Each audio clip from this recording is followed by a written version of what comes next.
Can't decide whether to like this one or the Bay films. This one or the Bay films. This one, Bay films. Such a hard decision.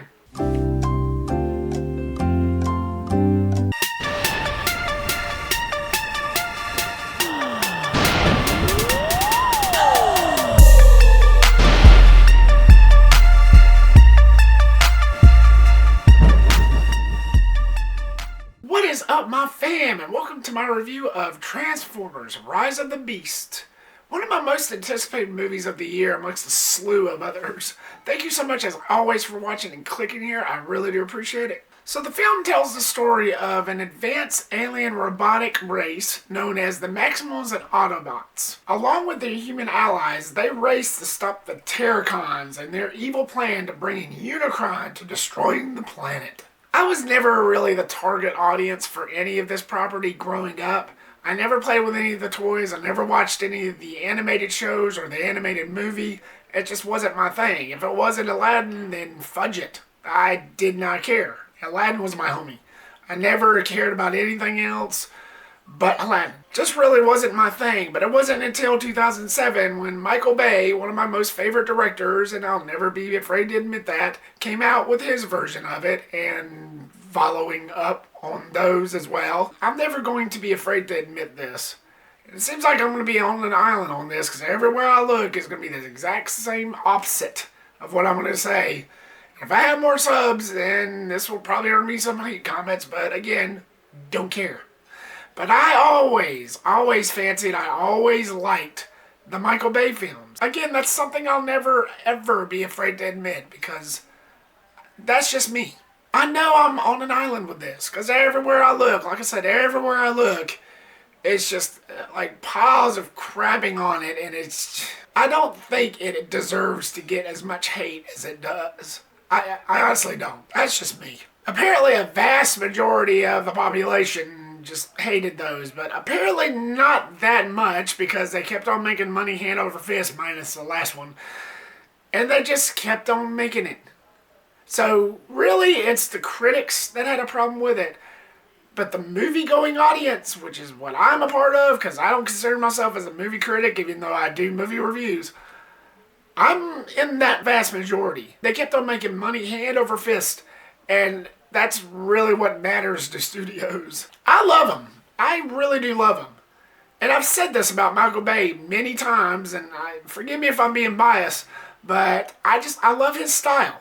I love his style of filmmaking and just the way he shoots his action sequences. That was always the main reason why I loved the Bay films. Now, yes, I do admit there are some goofy and silly, dumb, stupid things, especially past that first 2007 film. Yes, I do admit that. I'm not completely blind, but I've always been more lenient. I've always been more caring, I guess you could say, especially separate from everybody else. I loved him. I loved those movies. With his last one, Transformers: The Last Night, I do admit that one was the weakest, and it really wasn't my favorite. Even enough it didn't even get even enough for me to praise it that much. To sum it all up, it really wasn't my favorite. It was a little boring. The one Michael Bay Transformers movie that I can actually say that about, and that's kind of saying a lot. Now, yes, I'll give everybody that. The last one, it was just not good. The one thing Michael Bay has a problem with, I do notice this, is favoring the action over the stories and characters. Yes, that one I do admit. But again, I love his style of action, and I know that really shouldn't cloud my whole entire judgment of how a Transformers movie should be.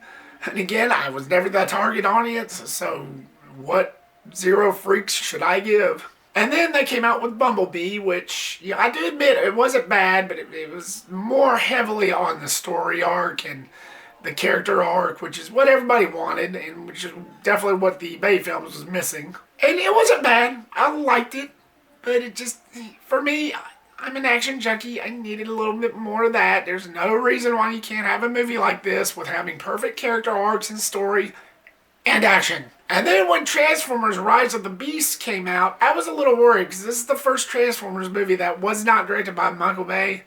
And again, we've already established I'm I was all 14 Michael Bay's Transformers. But Transformers Rise of the Beast actually wasn't bad.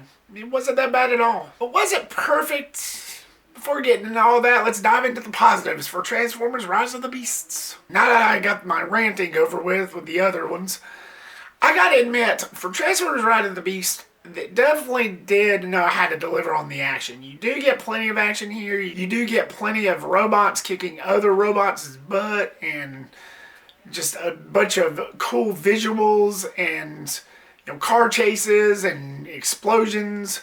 That was definitely not lost here. You can tell a little bit of a difference between this one and the Bay films. The action sequences between the robots aren't as slowed down. In the other films, they were always prone to slowing shots down and being a lot more flashier, and in some cases, you couldn't really tell what was going on because it was so much in your face. But again, I'm not down in those movies, fan, but with Transformers Rise of the Beasts, you could actually see everything. Yes, that is one thing that this movie has over those films. I'm still never going to change my opinion of those films though, but for Rise of the Beasts, it actually did it a little differently in a little bit of a grander, better way. It's just not as flashy. There's not as many drone camera shots. Again, I like the way that they did his films. But for this one, it was more grounded, and it was more short, sweet, and to the point. And I'm trying so hard not to contradict myself. If I'm sounding contradictory, then I apologize. I don't know how else to say it.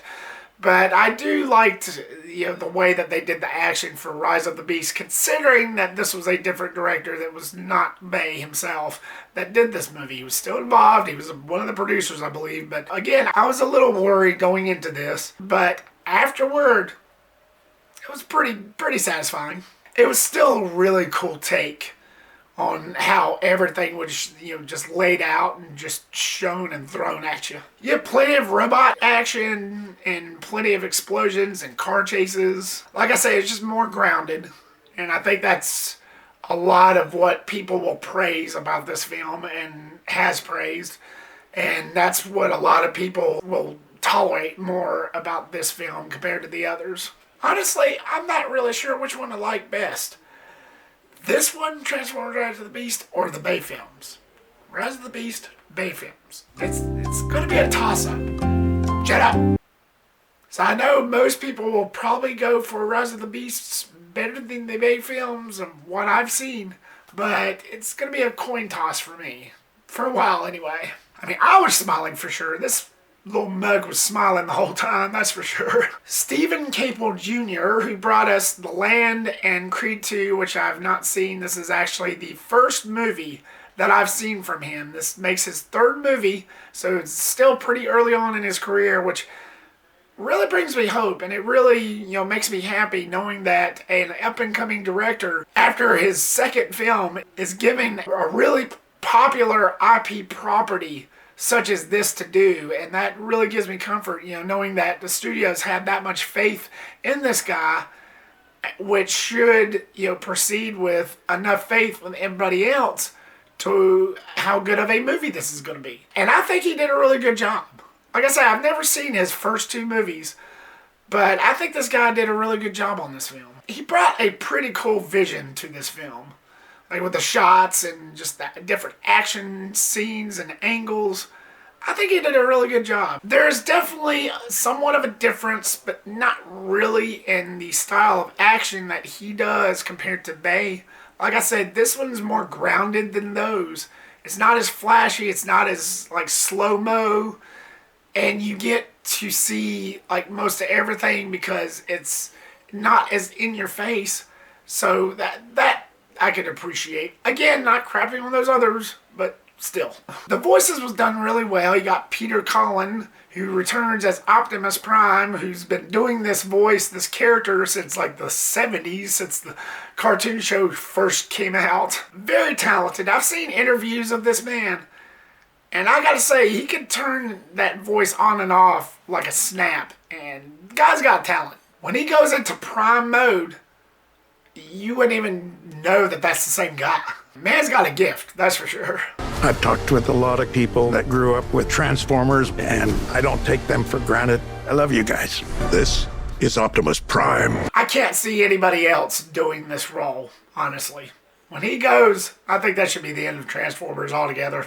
I know that's a little bit of an over-exaggeration. Somebody might reboot it in like the next 20 years if they don't continue on with these, but still, I don't see anybody else playing that part. Other voices did very, very well. Peter Dinklage, Pete Davidson, Michelle Yeoh, even Ron Perlman, which I love that guy. I didn't even realize he was in this until I looked up the credits. I thought he did a really good job. All nailed it with the entire voice casting. It was definitely an assembled cast, and they did not falter there. The movie was a definite blast. I really enjoyed what I saw, but was it perfect? No. As I dive into my mixed, I gotta mention the two main human characters, played by Anthony Ramos and Dominique Fishback. The plus side is I think that they play a very important part of the story narratively and, literally like the entire movie. They're a pretty crucial part of this film.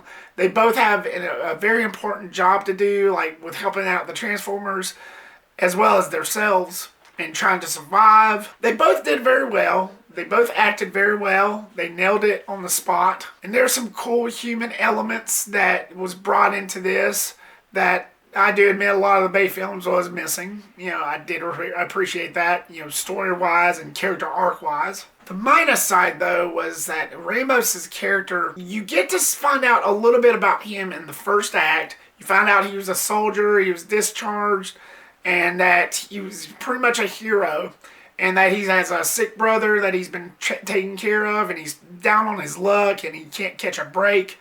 It establishes that in the first act.